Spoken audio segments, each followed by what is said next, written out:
मिताली पण असेल, तुला जमेल, नको काळजी करू तू, आम्ही सगळं मॅनेज करतो. मग मितेश काही बोलला नाही. राहुलने त्याची मूक संमती ग्राह्य धरून अग्राह्य धरले. तर नमस्कार, मी आहे ऑथर संगीता आणि तुम्ही ऐकत आहात माझी दीर्घकथा मालिका साथ देत तू मला. तर माझ्या या चॅनलवरती तुम्हाला सर्वांचं खूप खूप स्वागत आहे. साथ देत तू मला याचे आपण आत्तापर्यंतचे 19 भाग तुम्ही ऐकलेले आहेत. आजचा हा 20वा भाग, जिथे मितेश त्याची अधड राहिलेली कादंबरी लिहिण्यासाठी तयार झालेला आहे. म्हणूनच त्याला राहुल म्हणतो की तू काळजी करू नकोस, मिताली तुझ्यासोबत आहे, सगळं तुला जमणार आहे. आणि यावर मितेश काही बोलत नाही. मग राहुल समजतो की नक्की मितेश कादंबरी लिहायला तयार आहे. तर याचा हा 20वा भाग आपण पुढे ऐकणार आहोत. तुम्ही चॅनलवर नवीन असाल तर पहिल्यांदा चॅनलला आपल्या सबस्क्राईब करा. सबस्क्राईबच्या बेल आयकॉनवर क्लिक करा, जेणेकरून कथेचे पुढचे भाग ऐकायला तुम्हाला लगेचच मिळेल. म्हणजे नोटिफिकेशन पटकन येईल, तुम्हाला नोटिफिकेशन मिळेल याचं. आणि व्हिडिओ जर कथा जर आवडली तरच पुढे लाईक आणि शेअर नक्की करा. तर साथ दे तुम्हाला भाग आहे 20. राहुलने मिताली आणि निखिलला मितेशच्या लाईव्ह शोबद्दल सांगितले. ते तिघे एकत्र भेटले होते, एका कॉफी शॉपमध्ये बसले होते. राहुल पण असं एकदम मितेशला, लोकांचं पण अन्न म्हणजे मला असे म्हणायचे की तो तयार आहे का लाईव्ह सेशनसाठी. मिताली, माझं बोलणं झालं आहे त्याच्यासोबत, म्हणजे हे मितालीने विचारलं. बोलणं झालं आहे त्याच्यासोबत, मी सांगितले त्याला की आपण लाईव्ह शो करणार आहोत. राहुल पण मितेश हा बोलला का? इतक्या दिवसांनी इतक्या लोकांच्या प्रश्नांना तो सामोरं जाईल का? तो काहीच बोलला नाही. याचा अर्थ त्याची तयारी आहे असं राहुल म्हणाला. राहुल, अरे असं तू समजतोस, पण तो तयार नसेल तर उगाच सगळा शो फ्लॉप होईल, निखिल म्हणाला. हो राहुल, तू पुन्हा एकदा मितेशशी बोलून घे, मग ठरवू आपण, मिताली म्हणाली. मिताली, यासाठी तूच हवी, त्याला तूच तयार करू शकतेस. तुला तो सॉरी बोलला ना, मग प्लीज भेट ना त्याला. मितालीचा फोन वाजला होता. तर तिने पाहिले अजिंक्य कॉल करत होता आणि वाजून तो बंद झाला. राहुल, मी मुद्दाम त्याला भेटत नाही आहे, मला बघायचं आहे की तो स्वतः खरंच लिहिण्याचा प्रयत्न करतो का. तिला परत कॉल आला. मिताली, कॉल घे, महत्त्वाचा असू शकतो, राहुल म्हणाला. ओके म्हणत तिने कॉल घेतला. मिताली, कुठे आहेस आणि कॉल का घेत नाही आहेस, अजिंक्य तिला विचारत होता. अजिंक्य, मी एका कामात आहे, सो नाही घेतला कॉल. बोल, काही महत्त्वाचं आहे का? मिताली, आता काही महत्त्वाचं असेल तरच मी कॉल करायचं का? अजिंक्य, खरंच मी कामात आहे, मी फ्री झाले की करते कॉल. आता संध्याकाळी तू कामात आहेस, व्हेरी फनी, बाय. अजिंक्यने रागात कॉल कट केला. मितालीचा चेहरा पडला ते राहुल आणि निखिलला समजले. मिताली, तुला खरंच काम असेल तर तू जाऊ शकतेस, आपण नंतर बोलूया यावर, निखिल म्हणाला. नाही, महत्त्वाचं असं काही नाही, मिताली बोलली. पण राहुलला समजले की नक्कीच कॉलवर बोलणारा कोणीतरी मितालीचा खास जवळचा व्यक्ती होता. तिला बॉयफ्रेंड असेल का? असेल तर मग अवघड होऊन जाईल.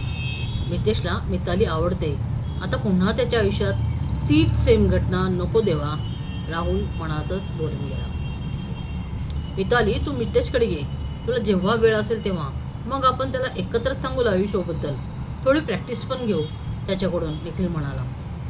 ठीक आहे निखिल, सांगते मी, पण त्याआधी मितेशने मला थोडं तरी लिहून दाखवायला हवे असं सांग. मिताली, त्याने ऐकायला हवे.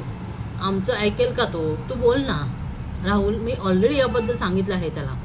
बघू मग काय करतो मितेश, तुझं बोलणं मनावर घेतले तर छानच आहे, राहुल म्हणाला. मिताली मग कॅफेमधून बाहेर पडली. तिने अजिंक्यला कॉल लावला, त्याने कॉल नाही घेतला, कट केला. मितालीने पुन्हा कॉल केला. मिताली, मला वेळ नाही बोलायला, आता मी बिझी आहे, अजिंक्य म्हणाला. अजिंक्य, अरे खरंच मी कामात होते. कोणत्या कामात आणि कुठे होतीस?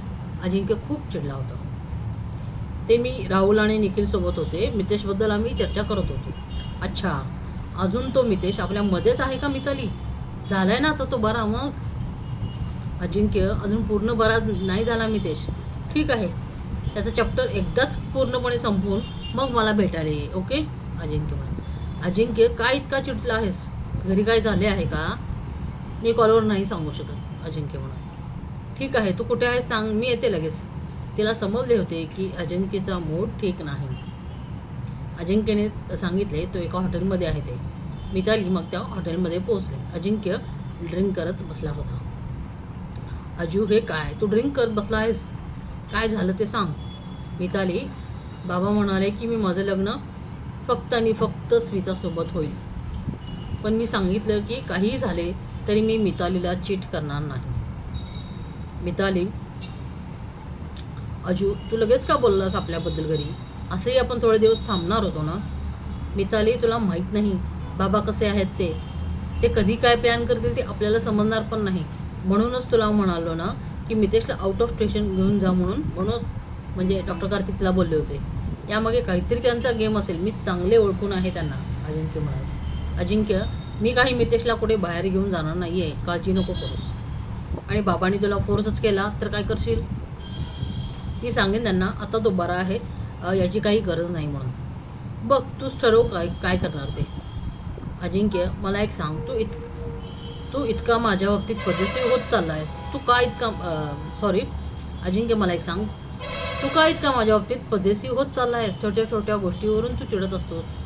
हो चिडतो, कारण तुझं वागणं मिताली. तू त्या मितेशला वेळ देतेस पण मला नाही. आठवडा तू मला भेटत नाहीस. मग मी कसे वागायला हवे सांग ना. एक तर घरात वेगळंच टेन्शन, त्यात तुला माझ्यासाठी वेळ नसतो. अजिंक्य, मी भेटले नाही याचा अर्थ आपल्यातलं प्रेम कमी होणार आहे का? ओके, पण मला टेन्शन येते. अजिंक्यने तिचा हात आपल्या हातात घेतला. नको टेन्शन घेऊ अजू, सगळं नीट होईल. चल घरी जाऊ, लेट झाला आहे. हितेश लॅपटॉप समोर बसला होता. त्याने तो चालू केला. त्याच्या काही स्टोरीज अर्धवट लिहिलेल्या होत्या. सोशल मीडियावर त्याचे फॅन्स वाढतच होते. जरी गेली वर्षभर तो लिहित नव्हता तरी त्याचे फॅन फॉलोअर्स कमी झालेले नव्हते. त्याने लिहिलेल्या कथा लोकांना खूप आवडत होत्या. काही जण जणू आमची स्टोरी लिहिलीत असे कमेंट्स टाकत होते. त्याच्या लिखाणाशी लोक अटॅच होत असत. मितेशने त्याची अर्धवट असलेली कादंबरी साथ दे तू मला वाचायला घेतली. पण जसजसे तो वाचू लागला तसतसे जुन्या आठवणी त्याच्या मनात फेर धरून नाचू लागल्या. आर्याचं प्रेम, सहवास सगळं त्याला आठवू लागले. आणि आर्या शेवटी जे बोलली की तिला नाही राहायचं या कमिटमेंटमध्ये, हे वाक्य सतत त्याला आठवू लागले. त्याचं डोकं दुखू लागले. त्याने लॅपटॉप आहे तसाच बंद करून टाकला. आर्या आता पूर्णपणे ड्रगच्या आहारी गेली होती. ड्रग नसेल तर तिला झोप लागत नसायची. तिच्याजवळ असणारे ड्रग्स संपत आले की ती पुण्याला येऊन राजकडून ड्रग्ज घेऊन जायची. ड्रगमुळे ती सतत नशेत राहू लागली. मग तिला नोकरीवरूनही काढून टाकण्यात आले. तिच्याजवळ जितकं सेव्हिंग होतं ते आता संपत आले होते. समीरने तिच्या नवऱ्याने दिलेली पोटगीही तिने अशीच उडवली होती. आता पैसे कुठून आणणार हा प्रश्न तिला पडला होता. आईबाबांचे ती काहीच ऐकत नव्हती. ऐकण्याच्या पलीकडे ती गेली होती. आताही स्वतःजवळचे ड्रग संपले म्हणून ती पुण्याला आली होती राजला भेटायला. राज, माझ्याकडे जास्त पैसे नाही आहेत पण मला ड्रग्ज हवी आहे. आर्या, मी पण तो माल विकत आणतो. तो खरेदी करायला मलाही पैसे लागतात. तुला असं कमी किमतीत मी नाही देऊ शकत. ते दोघं राजच्या कारमध्ये बसून बोलत होते. राज, यावेळेस दे, मी नक्की पुढच्या वेळेस पैसे घेऊन येईन. आर्या म्हणाले. आर्या, असं होऊ शकत नाही. पैसे तर तुला द्यावेच लागतील. राज, अरे समजून घे ना, मला नोकरी नाही, दुसरे काम नाही काही. माझ्या नवऱ्याने घटस्फोटाची पोटगी दिलेली ती पण संपली. खरंच पैसे नाही आहेत माझ्याकडे, आर्या म्हणाले. राजचं सगळं लक्ष आर्याच्या शॉर्ट आणि टाईट कपड्यांकडे होतं. मोठ्या गळ्याच्या टॉपमधून तिच्या छातीचे उभार अर्धवट बाहेर दिसत होते. शॉर्ट स्कर्टमुळे तिच्या गोऱ्या मांड्या उघड्या पडल्या होत्या. राज तिच्या सर्वांगावरून नजर फिरवत होता. आर्या, यावेळेस मी तुला माल देतो. चल, माझ्या फ्लॅटवर आहे. राज, खरंच तू मला माल देशील? आर्याने विचारले. मी पुढच्या वेळेला डबल पैसे देईन तुला. आर्या खुश झाली. राज मग तिला घेऊन आपल्या फ्लॅटवर आला. तिथे ऑलरेडी रेश्मा त्याच्यासोबत राहत होती. रेश्माला घरात बघून आर्याने विचारले, ही कोण आहे राज, तुझी बायको का? नाही, ती माझी मेड आहे, सगळी कामं करते ती. रेश्माकडे बघत राजने डोळा मारला. रेश्माला माहीत होते की राज अधूनमधून अशा पोरींना फ्लॅटवर घेऊन येतो. तिला ते काही नवीन नव्हते. राजने तिला इथे राहण्याची शिक्षा दिली होती, त्यामुळे ती गप्प बसत असे. तिने पळून जायचा प्रयत्नही केला पण राजने तिला खूप मारले होते, उपाशीही ठेवले होते. तेव्हापासून रेश्मा गपचूप त्याच्याजवळ राहत होती. आपल्या बेडरूममध्ये तो आर्याला घेऊन आला. त्याने ड्रिंक बनवले आणि सिगरेटही पेटवली.